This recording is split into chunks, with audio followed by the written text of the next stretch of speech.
Jackson. We welcome from Central Michigan Paranormal Investigators Team, founder and lead investigator, Rusty Jones, and executive director of the Jackson DDA, Beth Kuiper. Welcome to the show. Well, thank you. Thank you. Nice to have you here. So you guys are teaming up. Yes. What are you doing? Well, a gentleman brought it to Beth's attention that it'd be something great for downtown Jackson. So she contacted us, and we provided a lot of locations, and now we take people around and show them these haunted locations along with the history of the building and the paranormal history of the building. And downtown Jackson has a share of haunted. Oh yeah, yeah. This year we're doing, I believe it's over 15 locations. Wow. Yeah. Beth, were you surprised to learn we have so much haunted stuff down here? Not at all, because this is our second year, so it's even built bigger and better than last year. So last year I was very surprised, and now this year I just thought, okay, we're right on it again. But it's even better this year because we've got a paranormal tour through the Hayes Hotel. Well, that's going to be something that I think will attract a lot of people because this is the only way to get in there. Correct. Yes. Yeah. Yes. Your last chance to get in there before renovation. So, Rusty, is the Hayes haunted? Yeah, there's quite a few stories. We haven't been able to get in there to prove anything, but there's quite a few stories coming out of there of it being haunted, even when it was a hotel.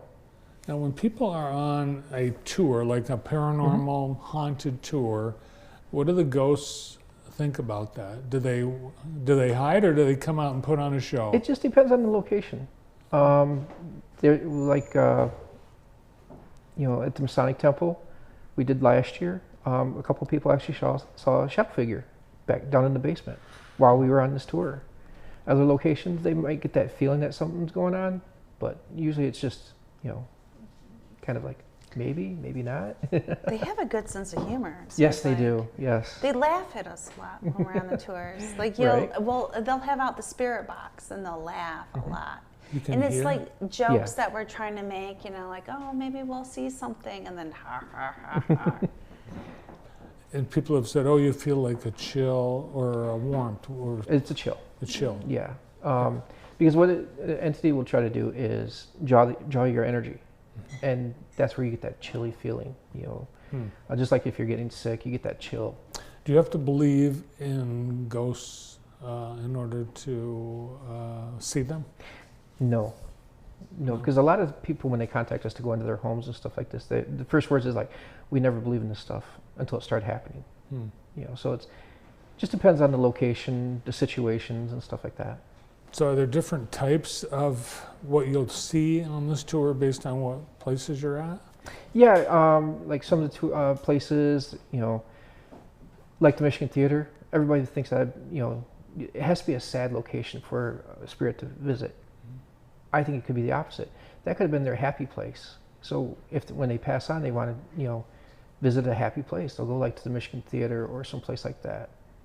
So it seems like a place where somebody died. That person who died would be the spirit that would be occupying this space? Yes and no. I mean, spirits can go just as well as we can. So like if they say they passed away in their own home, but their happy spot was, say, the Michigan Theater. They know how to get there. Exactly. They don't have to. They don't need any bus tokens. No, they don't even have paid for a ticket. And you are an investigator, but you don't feel, you can't sense, you don't have any kind of paranormal abilities, right? No, I'm not a sensitive or a medium. I have to rely on common knowledge and equipment. So there are tools of your trade? Yeah, we have several tools. We'll use like a K2 meter that reads EMF. Like in Ghostbusters? Yeah, exactly. Yep, not as fancy though. But we use the K2 meter. We use what Beth mentioned is a spirit box. What that is a little radio you use a headphone with, and it scans like 30 radio stations in a second. So it generates its own white noise. And the theory behind it is if you hear a voice, it's actually the spirit talking through that white noise. The voice hijacks the radio signal? Yep, it'll hide in that white noise area. So like, you remember back in the old days when TVs, when they went off the air, you had that white noise static. Mm-hmm. Yep. That's the theory, is they use that white noise static to communicate. Wow. Mhm. Now, Beth, you've got tours set up at different times of the day and different days between now and the end of the month. Correct. Every weekend? Yes. So 7 p.m., 10 p.m., starting this Friday. So 10, 11, 10, 12, and then those 2 following weekends after that. So the 18th, 19th, 25th, 26th. Unfortunately, everything's sold out, but 1 ticket already. Really? Yeah. The whole month? Yes. Yeah. We The launched whole- tickets last Oh Friday. my gosh. Uh-huh. People love it. Yep. Wow. Uh-huh. It's a real thing. So I remember last year people wandering around late at night. It was like spooky. Yeah. So is it likelier, like later in the late tours, that you'll see more? Yes and no. Spirits can happen at any time of the day. The only reason we do investigating at night is it cuts down on outside noise, outside traffic.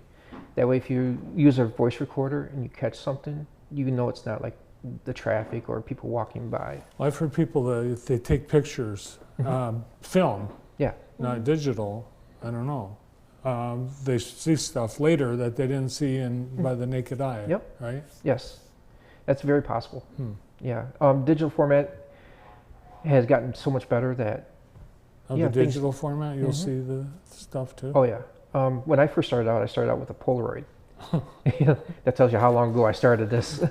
But even on Polaroids, they come up real easy. What are some of the buildings that you're going to be touring? We're going to do the Grand River Brewery, the Hayes Hotel, Anesthesia Business Consultant, Bella Notte, Town Bar, just to name a couple. Now, it's sold out except for 1 ticket. Yes. So you're going to have a demand. Are you going to add shows? We're talking about that. A 2.0, yes. Yeah. Uh-huh. Meet the demand. Mm-hmm. That's awesome. Well, Yeah. how do the business of paranormal investigation, what is your business? Do people call you to come and find out if there's Yeah. something going on? Yeah. Like they hear stuff going on in the middle of the night or even during the day. They know that maybe it might not be a raccoon or something like that. They'll call us up and say, hey, I saw this, I felt this, can you come in, can you investigate? And we do it. You know, we don't charge anything for it, so we're more than happy to come in and find out for them. Yeah. So my control room says I should ask if you feel any energy in this building. I already did. He doesn't. He's not sensitive to this, and I already know the answer to that. There is no energy in this building, especially in the control room. So, how do you know if you have is it a gift? Yeah, I have a couple of team members that are sensitive, and they can walk into a place and be like, yep, I know something's here. Even one of them can actually kind of give a lot of detail. What did get you into this? Since you don't feel it, how did you get interested in it? Reading books. Actually, when I was in high school, my biggest thing was when I was reading was about cryptids, like Bigfoot and Loch Ness and stuff like that. Ran out of those books and asked the librarian, and she's like, well, what about ghosts? And at that time, I'm like, no, they're not real. You know, but I'll believe in Bigfoot and Loch Ness first. She's like, no, just read this book and you tell me. So I got reading it and I realized that a lot of the location that this person mentioned in the book was right here in Jackson. And I could Bigfoot location? No, the haunted locations. Oh, haunted. Yeah, and in fact, one of them was Mercy Hospital.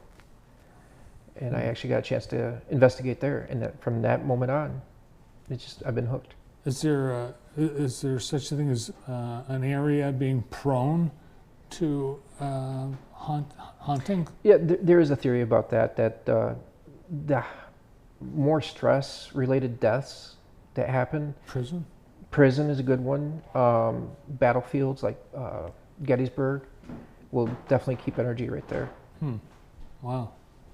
All right, so sold out almost, one left. But should people come back to your website, your social media to see if you Eventbrite, yes. Yeah. Facebook, yes. Awesome. Well, you know, the Civil War soldiers that left Jackson for the war, they met in this building the day before they shipped out. Oh, wow. So do you think it could? Yeah, it could, Maybe. yeah. You feel anything, Brandon? At night, at 3 in the At morning, when I night. edit. Yeah. All right. Well, cool. So stay tuned. Thanks for coming in. Well, thank you. Thank you. From Central Michigan Paranormal Investigators Team founder and lead investigator Rusty Jones and DDA Executive Director Beth Kuiper. Do you drive around?